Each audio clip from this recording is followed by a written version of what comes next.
নমস্কার বন্ধুরা, দেখুন প্রতিদিনের মতো আজও পাটিগণিতের গড় চ্যাপ্টার থেকে স্পেশাল দুটি অঙ্ক নিয়ে এসেছি। তো এই অঙ্ক দুটি বিশাল বিশাল ইম্পর্টেন্ট দুটি অঙ্ক, কেন কি বিগত বছরগুলিতে এই প্রশ্নগুলি প্রায় পরীক্ষায় এসছে। তো যাই হোক, কথা না বাড়িয়ে শুরু করছি প্রথম প্রশ্ন। তো প্রথম প্রশ্নটি কি বলেছে দেখুন। বলেছে এক ব্যক্তি তিনটি সমান দূরত্ব যথাক্রমে 10 কিমি পার ঘন্টা, 8 কিমি পার ঘন্টা এবং 6 কিমি পার ঘন্টা গতিবেগে অতিক্রম করে। সমগ্র পথের গড় গতিবেগ কত? খুবই সহজ একটি অঙ্ক। দেখুন, আমি ট্রিক্স দিয়েই করাবো, বেসিক নেমে করাবো না। দেখুন, এখানে প্রশ্ন করেছে যে তিনটি সমান দূরত্ব আলাদা আলাদা গতিবেগে যাবে এবং গড় গতিবেগ কত, যার জন্য এখানে সূত্রটা একটু আলাদা হবে। সূত্রটা কি দেখুন, যে 3abc by AB plus BC plus CA, বাস এটা আপনি মনে রাখবেন, তাহলে আপনার অঙ্ক কয়েক সেকেন্ডে আপনি উত্তর করতে পারবেন। ঠিক আছে, তো দেখুন মান বসান। 3abc, এটা এ, এটা বি, এটা সি, ঠিক আছে, পরপর 10 ইন্টু 8 ইন্টু 6 বাই কত এ বি, মানে 10 ইন্টু 8, একবারে আমি 80 লিখে দিলাম, 8 10 80, প্লাস বিসি, এটা হচ্ছে বি, এটা হচ্ছে সি, তাহলে 6 8 48, প্লাস সিএ, এটা হচ্ছে সি, এটা হচ্ছে এ, তাহলে 6 10 60। ঠিক আছে, বাস এখানে আপনি যোগ করে কাটাকাটি করুন, ডাইরেক্ট উত্তর চলে আসবে। ঠিক আছে, আচ্ছা 3 10 30, 6 8 48, আর নিচে হচ্ছে যোগফল 0 8 0, তাহলে 8 6 4 10 আর 8 18।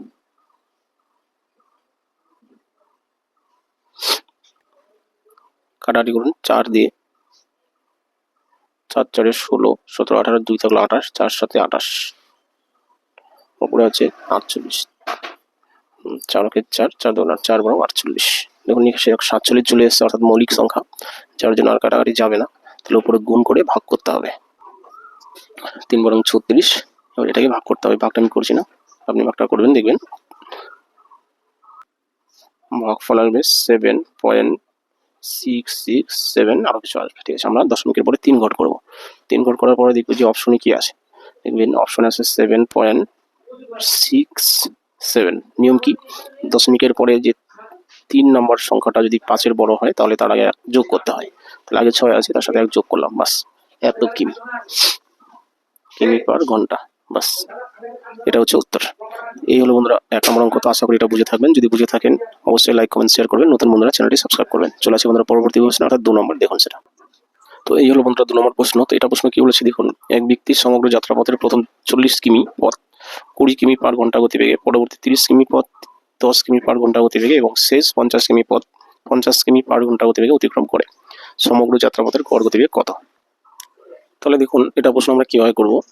40 কিমি পথ যায় 20 কিমি পার ঘন্টা এই গতিবেগে, 30 কিমি পথ যায় 10 কিমি পার ঘন্টা এই গতিবেগে এবং 50 কিমি পথ যায় 50 কিমি পার ঘন্টা গতিবেগে। তাহলে বলেছি গড় গতিবেগ কত। খুবই সহজ একটি অঙ্ক দিয়েছি। দেখুন কিভাবে করব, এটা আমরা এই সূত্র দিয়ে করব, যে A plus B plus C by A by X plus B by Y plus C by Z. এটা জাস্ট বোঝার সুবিধার জন্য আমি লিখলাম, তো আপনি পরবর্তীতে এটা ভুলে গেলেও চলবে। দেখুন শুধু নিয়মটা মনে রাখবেন। নিয়মটা কি দেখুন, এ মানে কি, এ মানে বন্ধুরা পরপর যে দূরত্বগুলি দেওয়া আছে সেই দূরত্বই হচ্ছে এ বি সি।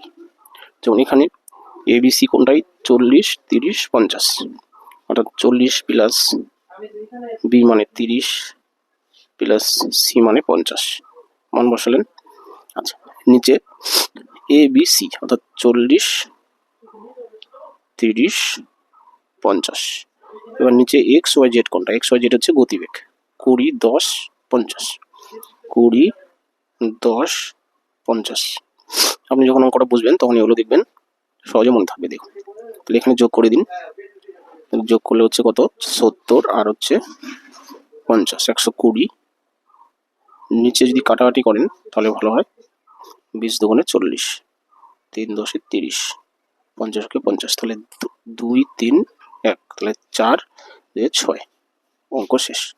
6 দুগুণে 12 1 0, 20 কিমি পার ঘন্টা। এটা হচ্ছে বন্ধুরা গড় গতিবেগ। দেখুন খুব সহজ একটা নিয়ম। এবার দেখুন কেন এটা হলো সেটা আমি একটু বোঝাচ্ছি। দেখুন আমি একটা লাইন থেকে বোঝাচ্ছি যে 20 কিমি পার ঘন্টা এই গতিবেগের যায় কত 40 কিমি। অর্থাৎ এটা আমরা এইভাবে লিখতে পারি যে 20 কিমি যায় কত ঘন্টায় 1 ঘন্টায়। তাহলে 1 কিমি যাবে কম ঘন্টায়, ভাগ হলো এবার 40 কিমি যাবে কত ঘন্টায়। তাহলে 40টা উপরে চলে গেল, 20 অক্ষে কি 20, 20 দুগুণে 40 সমান সমান কত 2 ঘন্টা। তাহলে দেখুন যে 40 কিমি পথ যেতে তার সময় লাগলো কত 2 ঘন্টা। এই 2 হচ্ছে এই 2, ঠিক আছে। এখান থেকে আমরা দ্বিতীয় অংশের গতিবেগ বের করব, তৃতীয় অংশের গতিবেগ বের করব। তাহলে তিনটি আলাদা আলাদা কিমি যেতে মোট তাদের সময় লাগবে কত ঘন্টা। এখানে 2 আসলো, পরে আসবে 3, তারপর আসবে 1, টোটাল হচ্ছে 6 ঘন্টা। অর্থাৎ 6 ঘন্টায় মোট যাবে কত দূর। এই যে দূরত্বগুলি আসে 40, 30, 50, তাহলে 1 ঘন্টায় কত। তাহলে আমরা কি করবো, এই সংখ্যা দিয়ে ভাগ করবো, এই যে 6 দিয়ে ভাগ করবো, বাস সেটা এখানে আসলো। আপনি ডিটেলসে করবেন এই নিয়মে, দেখবেন লাস্টে এটাই আসবে। যার জন্য আমি একটা সূত্রের আকারে লিখেছি যাতে খুব সহজে আপনার শর্টকাট প্রসেসে করতে পারেন। তো যাই হোক, এই হলো 2 নম্বর অঙ্ক। তো আশা করি বুঝে থাকবেন এটা। যদি বুঝে থাকেন অবশ্যই লাইক, কমেন্ট, শেয়ার করবেন। নতুন বন্ধুরা চ্যানেলটি সাবস্ক্রাইব করবেন। রাখছি বন্ধুরা, থ্যাংক ইউ।